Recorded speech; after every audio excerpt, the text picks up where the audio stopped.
Hello and welcome. You are watching Beyond the Dollar right here on ZTN Prime. I am Faith Nyaude. Thank you so much for joining us. Now, tertiary and higher education in Zimbabwe is a critical pillar of national development, equipping individuals with the skills and knowledge that is required to drive economic growth, innovation, and social transformation.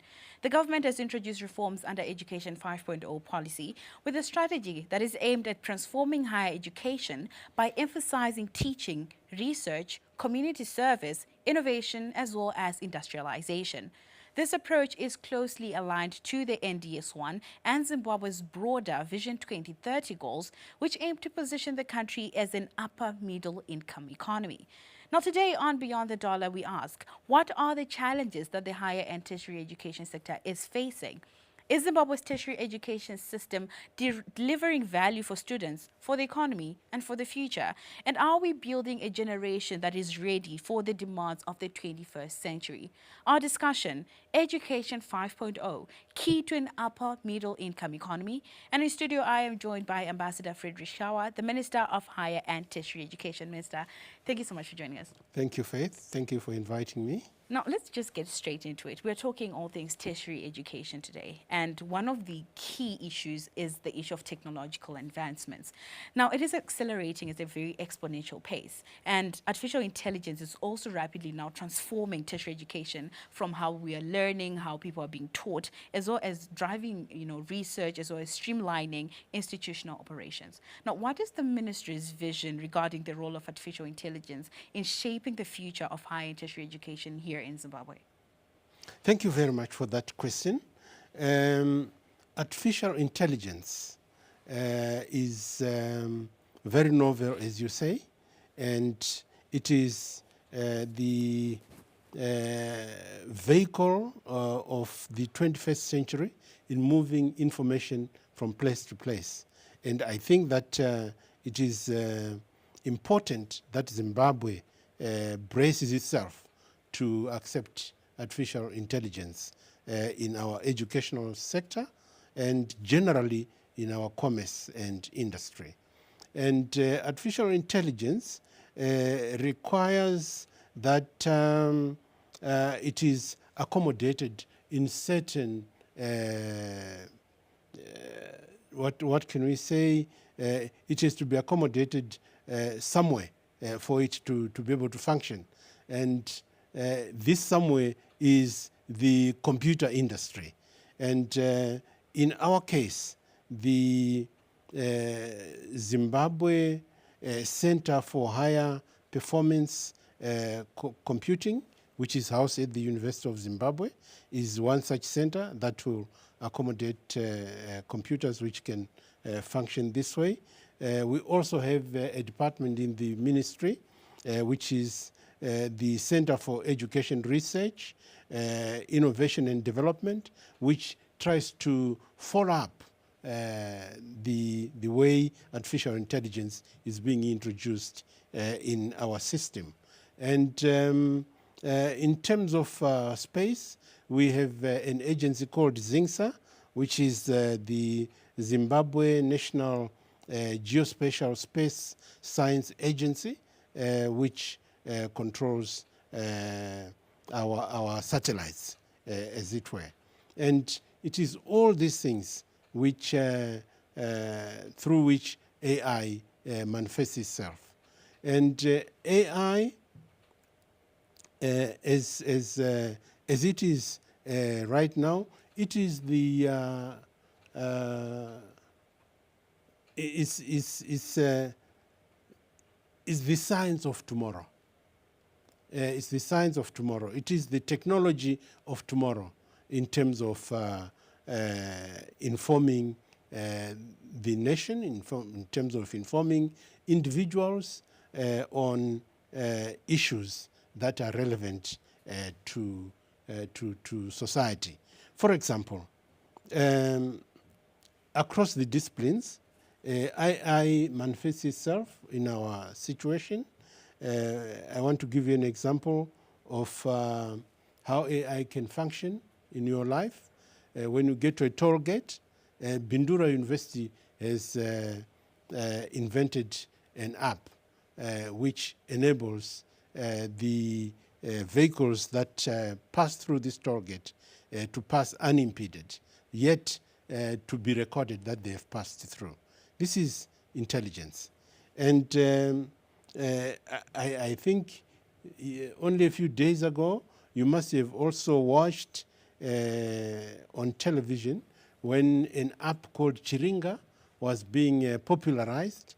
It's an intelligence facility which enables the user to follow up the programs which are being done to see when they can be finished, or to see at which stage they are at every moment, without having to wait for the report of those who are trying to implement it. So that also is a product of intelligence which Bindura University has developed. We have another example which has been developed by HIT, the University HIT, Harare Institute of Technology, which is called smart policing. It's smart intelligence, it's AI, and it helps the security services to follow up various issues in a smart way. We have in the field of medicine the ability now to deliver certain prescriptions, drugs from a prescription to distant places using what we call drone facilities. So this is telemedicine in practice. And these are all aspects of artificial intelligence. And I think what is most important is that as we go forward, AI must be used ethically by all those who want to use it, so that it can benefit the country, it can benefit everyone who must benefit from it. Now, Minister, you've mentioned smart policing, smart toll gates, telemedicine, which means that our universities in particular are being well equipped with how to use AI. I'm sure this is also now in line with Education 5.0 that was introduced to help equip graduates with the skills that they do need to drive industrial growth and transform the higher education institution into vibrant hubs of innovations like the hubs that you just mentioned. But now, since its adoption in the year 2020, I understand it must have been successful because we're now in the year 2025 and we still have these innovations coming up. Have we faced any challenges in some areas in the implementation of this education curriculum? Well, initially, we had Education 3.0. And 3.0 was a vehicle of learning which included the three aspects that you mentioned in terms of teaching, learning, community service, and so on. We have now added innovation, commercialization, and industrialization. And this is impacting on society as such. It is also impacting on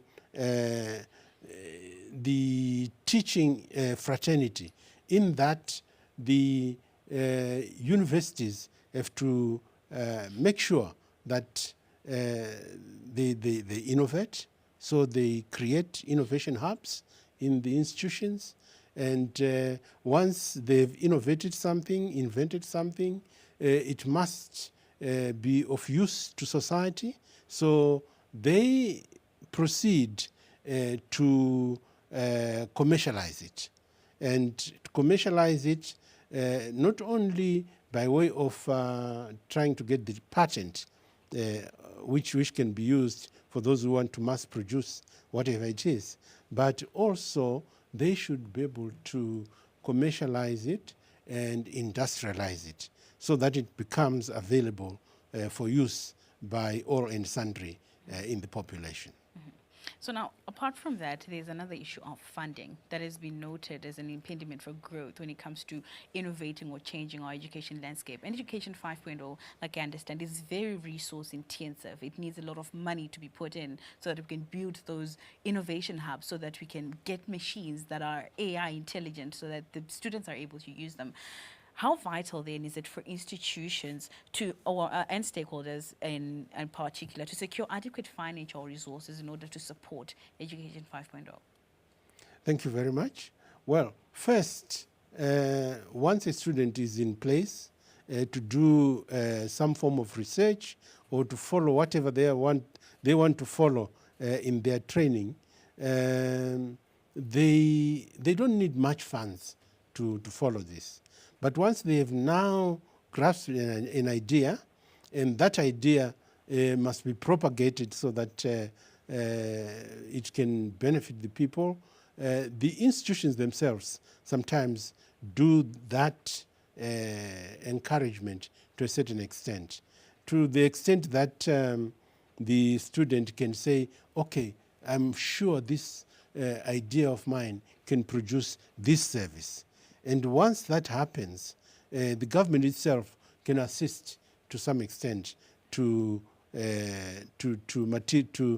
materialize that dream of that pupil. You have heard the president saying, we fund you for failing even, but we want to fund you for success.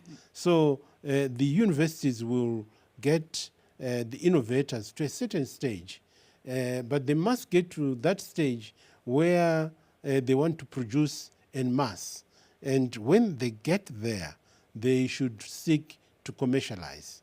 They should seek funding. They should seek partnerships. They should seek all forms of assistance which a business would normally want. And it is this aspect that before they call upon the government to assist, they should find interested parties in commerce, in the industry, who can fund the idea and see the idea bring money to them. After all, it will be a business idea. And so this is how it goes. In some countries, like in the American scenario, they have the Silicon Valley. The Silicon Valley, they have sources of funds by investors who want to take advantage of whatever invention you have and produce it in order to make money from it. This probably would also happen in our case. And when we publicize the goodness of an invention and we want to popularize it, and the business person wants to make money out of it, so they will probably fund it. But the government does its best to try and assist this particular invention to see its life amongst the generality of the people. So it's a matter of teaching the institutions how to fish and not really giving them the fish so that they just have something ready to eat. Now, Minister, which do you have, maybe off the top of your head, some of the innovations or technologies that you have helped sponsor that have started from somewhere and then now approached government to say, now we need your help in order to proceed and fulfill our dream? Well, I think I mentioned some of them before, which have come forward. I'm trying to think offhand which ones. Okay, let me go into the situation of the development of Mapfura wine, which is now being produced in large quantities down in Mwenezi. I can also talk about some developments in Mzarabani, which is receiving a lot of attention. And very soon you might find you are drinking Masau juice if you haven't drunk it yet, because it's being produced and it's being found in our supermarkets if you need it. And there would be other examples of products that have been produced which are now available on the market. Now let's talk about Dura Ispala 263 that the government did launch at the University of Zimbabwe. So now this is a locally designed higher education management system that is aimed at transforming data analysis and decision-making in education as well as manpower planning. What motivated the planning or the launching of Dura Ispala 263? In the growth of a child, there is always a wish that by the parents that we want our child to go to such and such an institution. Eventually, when the child becomes of age and they get to A levels, they also have wishes. So what becomes very important is to say what is available in the Zimbabwean scenario.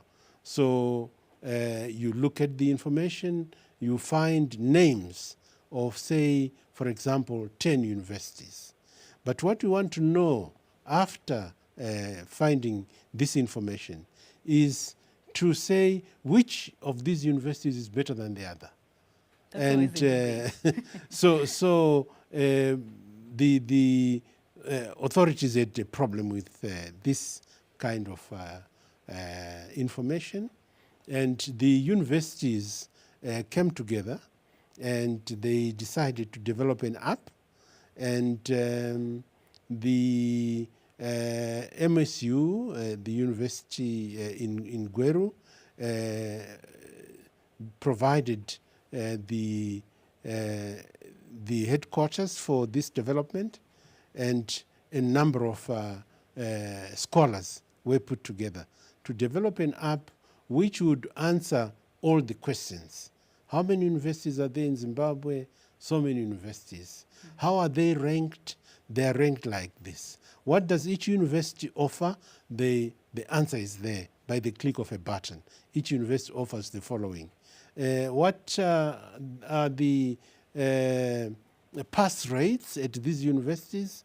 The information from Dura Ispala gives you the pass rates. So as a family, you are now able to say, we suggest that our child goes to this university. And so the information that Dura Ispala provides is really guiding the population of Zimbabwe as to the choice to send their children. Okay, so now let's move to the fourth industrial revolution. It's an issue of research and innovation that is now emerging as the world transforms itself. And there's an issue of how government is best supporting some researches or initiatives that are focused on emerging technologies, particularly through the issuance of scholarships to PhD students, undergraduate students, doctorate students. How is government supporting those individuals who really want to have groundbreaking research and incorporate it into the country? Right. We do support researchers in a variety of ways. And I believe that we have access to some ZimDev funds which can be competed for by those who want to go further in their education. But also, sometimes you find that particular users of the end product, of the graduate, fund the education of that graduate. This is how it goes. So now, if maybe, for example, someone in tech wants to study tech, then a tech company would have to sponsor that particular individual. Yes, yes. Okay. Yeah. So if government is sponsoring a student, one might want to know, is it the help that is only limited to the country, as in you only pay for students to attend institutions in the country, or there are provisions for them to study abroad if they so wish to do so? Well, for studying abroad, sometimes we develop relationships with the country in which that particular institution is found, and we could have some exchange programs with them, and we have so we have a situation where a student goes there on some funding by that particular country as uh, as a result of the understanding between that country and us. That is also a possibility. So more of a win-win situation, so Indeed. to speak. Yeah. Sexual harassment, a very serious concern in our universities. It has become an endemic, so to speak, across the tertiary institutions in Zimbabwe. It not only threatens the safety of students, but their academic progress as well, particularly young women, unfortunately. How is your ministry working with universities to ensure that sexual harassment is addressed on campuses, that they have safe spaces to report on, and that these issues are addressed the best way that they can be addressed? First and foremost, Faith, you must know that our ministry has no tolerance for sexual harassment of anybody at the institutions. And in the facilities that we provide in the institutions, we don't tolerate this. And the reporting mechanisms are like the reporting mechanisms for every other citizen. You go to the police and you report this as quickly as possible, and the police will take action after your reporting. When we provide accommodation in the universities, we have very strict rules of where male students will be, female students will be, and we expect that they themselves too will be mature enough to respect this separation. However, to go further in responding to your question, sometime in June this year, we are going to have a meeting where most institutions are invited, and it will be held together with the participation of UNESCO, where we will be pronouncing the positions of institutions, the positions of us as ministry against sexual harassment. So some action really being taken. Indeed. Zimbabwe over the years has experienced a significant brain drain. Some very experienced personnel leaving the country's higher education system. How is government working to plug brain drain and retain our best kept researchers and lecturers in our institutions? Well, first, even without government having to work very hard, patriotism alone is a good incentive to keep faith in Zimbabwe, assisting the country Zimbabwe to go forward. We have facilities in this country which are available to everyone, and there are no special circumstances that will be put forward or that are being put forward in order to retain certain people in the country. But we believe that this is your country. You want to serve your country. You want to be here to provide that service, and you'll be responded to accordingly by those who employ you. Now, when we did start the show, we talked about research, we talked about innovation and Yes. how the world is rapidly changing.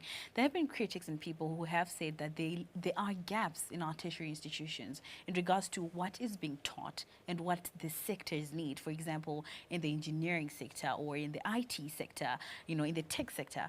How is the ministry helping address these and ensure that what is needed is what students are learning and they have up to date skills that make them relevant in today's society? Yes, that's a very interesting scenario. When we train students, we want to give them the theory, which becomes practical when they go into commerce and industry to implement them. We have institution, an institution in the which follows up the quality of education that we give, and we also ensure that the universities are in touch with commerce and industry, and that together they should advise each other on the relevance and efficiencies of the training in school to the students when they become employees in commerce and industry. I don't believe that we are very much apart. If you take our apprenticeships or in-service training, it will be in-service training in industry itself. So if there are any shortcomings, these will be made good during in-service training. So now, apart from that, there have been some arguments that what is there, for example, most students go to what we call industrial attachment to learn Yes. on the skills of the job. But then some of these places are not too many for our students. The students are many, yet the training places are few. Do we have any provisions for such students? Perhaps in training programs at school, for example, a person studying media can practice on campus with the resources that the campus or the university might provide to them. Well, we must grow the industry. We must grow our industry so that it can accommodate the many students that we produce from our institutions. And we must encourage also the graduates themselves to establish themselves in business and set standards thereafter.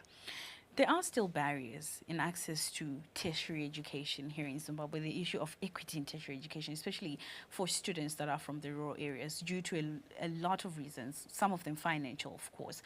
Additionally, some institutions are lacking inclusive facilities for persons that are with disabilities, students with disabilities, and this further marginalizes them and makes them not really feel at place or really access the education that they do need. What is the ministry doing in order to address these issues and offer equitable education for all? Well, in most government institutions, we try our best to provide for the disabled people to be able to attend class, to be able to move around campus, and to ensure that whatever the able-bodied student does, they are also able to do it because they can reach to that place. But yes, I think in institutions that are non-government, there could be these problems because they may not feel obliged to put special emphasis physically by providing space for the wheelchair or providing space for a disabled person to get to class. Still talking about equitable and accessible everything for everyone. Yes, yes, Let's talk yes. about student accommodation. Another major issue that universities are dealing with, some have become inadequate for the students. You have students coming maybe as far as Jashawane to come and learn at a campus that is in Harare, but they don't get the accommodation, student accommodation, and now they are forced to move into people's houses outside campus, which tends to be very expensive and very inefficient, or sometimes not really, up to par with what they need as students. How is the government addressing the housing situation for students? It's not just the government addressing this situation, but the universities themselves are addressing the same situation in that they are building students' accommodation or accommodations at various places. In my recent visits to universities in a familiarization scenario, I got to know that most universities are engaged in construction of students' accommodation. And they are using very innovative ways. They are using what used to be apprentices in the past. They are still apprentices, but they are constructing units under supervision, which are not for demolition, but units which can be used.